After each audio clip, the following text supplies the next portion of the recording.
భారతదేశాన్ని ఉర్రోతలూగించినటువంటి 2 సినిమాలు ఉన్నాయి నా చిన్నతనంలో. 30 సార్లు చూశానండి ఒక సినిమా. అందులో ఒక సినిమా, ఇంకో సినిమా ఉంది, అది కూడా నేను మారు మనసు పొందక ముందే వచ్చింది. దాన్ని కూడా ఇంచుమించు ఒక 7-8 సార్లు థియేటర్లో చూసా.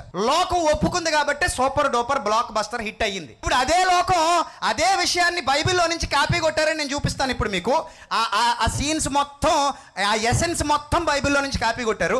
ఆ ఎసెన్స్ బైబిల్లో నుంచి కాపీ కొడితే మాత్రం ఒప్పుకోలేకపోతుంది. చూసారా మరి ఎట్టాగుంటది అనమాట పాస్టర్లు వ్యవహారం. తెల్లగా వేసుకున్నాడల్లా మా పాస్టర్ అనుకున్నాడంటే వెనకటికోడు. అట్టాగే సినిమాలో ఏ సీన్ వచ్చినా సరే ఇది మా బైబిల్ నుంచే కాపీ కొట్టారు. సైన్స్ లో ఏ ఆవిష్కరణ జరిగినా ఇది మా బైబిల్లో నుంచే కాపీ కొట్టారు.